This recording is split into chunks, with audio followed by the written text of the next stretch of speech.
Une cuisine italienne maison authentique et sans prétention. La Maison du Spaghetti, un incontournable depuis 40 ans. Voisin du bistrot de la Forge, au centre-ville de Rimouski. Qui a gagné ses élections provinciales. En effet, le conseiller a appuyé publiquement et milité pour la CAQ. Bravo, vous êtes au pouvoir.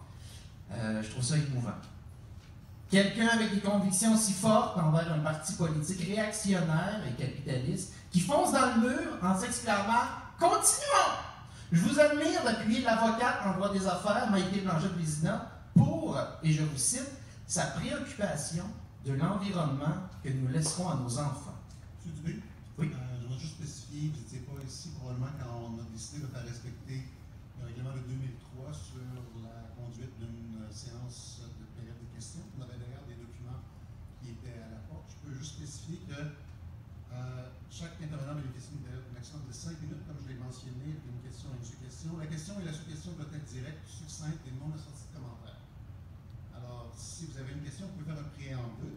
C'est ce que je suis en train de faire. De façon succincte, hein, pour pouvoir poser une question par la suite. C'est ce que je suis en train de faire. On va être succinct et le moins de commentaires possible. 5 minutes. 5 minutes. Parfait. Encore une fois, les questions doivent être succinctes. Oui. Et notre public également. Oui. Alors, cet aparté-là, j'imagine, ne considère pas le 5 minutes. Alors, je disais, je vous admire d'appuyer l'avocate en droit des affaires, Maïté Blanchette-Vézina. Ma question, évidemment, est en lien avec ça, Monsieur le maire.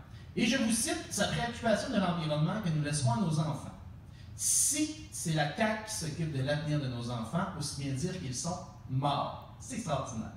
Pour l'environnement, malgré que c'est le parti du troisième lien qui augmentera l'étalement urbain pour le grand bonheur des promoteurs immobiliers de la rive sud de Québec qui empocheront le gros lot, malgré que la CAQ ait voté une loi pour dédommager les compagnies pétrolières à coût de centaines de millions de dollars, malgré que tous les groupes écologistes, militants et experts scientifiques affirment unanimement que leurs politiques ne permettront pas d'atteindre les cibles de réduction de GES, malgré que leur ruée minière sera catastrophique pour les écosystèmes, malgré que la ministre Maïté Blanchette-Vézina vient tout juste d'embaucher dans son équipe un ancien lobbyiste de compagnie minière pour s'occuper des forêts, malgré que la CAQ a le pire bilan en matière d'écologie, vous, Philippe Cousineau-Morin, et sans doute peut-être d'autres, vous appuyez courageusement la CAQ.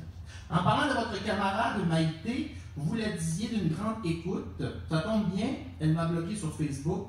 Comme vous d'ailleurs, deux véritables démocrates qui ont à cœur le débat public. Je vous en félicite.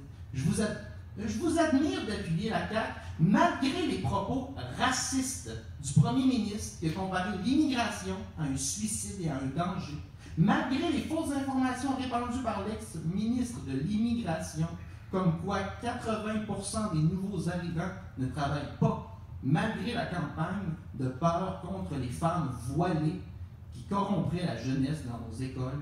Malgré tout ce racisme, vous êtes solidaire de la CAQ.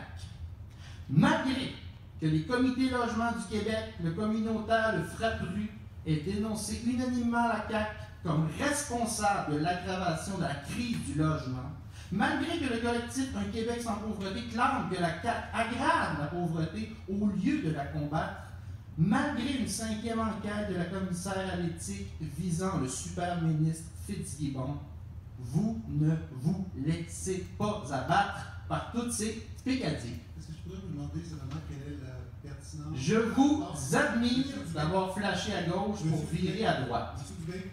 Oui. Je vous demandais quelle est la pertinence de ce préambule? De ce préambule par rapport à une séance de questions qui se posait porter sur des questions d'intérêt public et non pas de nature privée. Tout ce que je dis là est très public, monsieur le maire. Je comprends que c'est public, mais ça ne touche pas nécessairement des questions de nature publique, ça, c'est pas le conseil municipal. Ce soir, on entend toute la question. Oui. Vous êtes bien gentille, madame. Madame Softcore. Alors, il me tarde de voir le retour d'ascenseur. Je m'excuse, M. Dubé. Faites preuve de respect, s'il vous plaît.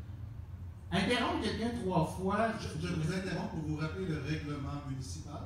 Est-ce que j'en Vous fais semblez le pas règlement? vouloir le règlement que je viens de vous citer. La question est supposée accompagner Oui. commentaires. Il n'est pas supposé être accompagné de commentaires comme vous faites présentement. Je vous en permets beaucoup présentement. Vous voulez exprimer votre point de vue politique. Et je vous demanderais d'être respectueux par rapport aux membres du Conseil et de ne pas insulter les membres du Conseil comme vous venez de le faire avec Mme Michaud. Parfait, c'est noté. Donc, tout ce préambule, rassemblé de faits, et pour revenir à ma question à M.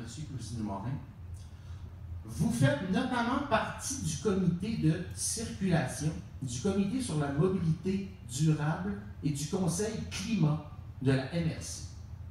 Comment la population peut-elle espérer que vous meniez à bien ces dossiers alors que vous militez pour un parti qui en est le contre-exemple? Votre question à leur sujet, M.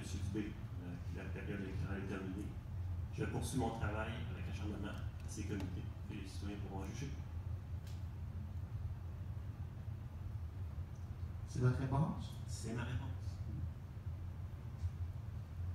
Mais on s'entend que tout ce que je viens de dire là va dans un sens contraire de ces comités-là. Alors, comment concilier ce paradoxe-là et espérer que la population aura une justice sociale et climatique en bout de course? Je vais considérer ceci comme étant la sous-question de votre question. Et j'ai donné ma réponse. La même réponse à la sous-question. Merci, M. Dubé. Ça vaut la peine de venir ici poser des questions si on n'a pas de réponse. Ben, écoutez, Après ça, vous surprenez. Je vous passe une belle soirée ici. Monsieur Dubé, je veux justement, encore une fois, répéter le même règlement que je vous ai spécifié. On n'a pas utilisé au début d'ailleurs pour le période de questions, parce qu'on voulait effectivement être flexible pour que les gens puissent s'exprimer de Oui. façon respectueuse et pouvoir maximiser l'utilité d'une période de questions. Oui. Encore une fois, chaque intervenant bénéficie d'une période maximum de 5 minutes pour poser une question et une sous-question, après quoi le président de la séance peut mettre fin à cette intervention. La question et la sous-question doivent être directes, succinctes et non assorties de commentaires. Je pense que j'ai été assez flexible par rapport à cette interprétation-ci. Et par la suite, seules les questions de nature publique sont permises par opposition à celles d'intérêt privé ne concernant pas les affaires de la Ville. Je vous dirais que ces positions politiques hors de ce conseil municipal, de le conseil municipal, ne sont pas d'affaires publiques, concernent vraiment l'intérêt privé. Monsieur Lévesque, c'est un préambule pour parler des comités qui ont en lien avec les idéologies de droite de vos conseillers municipaux. Alors, la préambule, c'était des faits documentés pour mettre en œuvre ma question sur la pertinence d'avoir quelqu'un qui est contre le climat, contre la circulation et contre la mobilité durable dans des comités qui sont censés le défendre. Moi, je suis inquiet et je suis venu poser une question.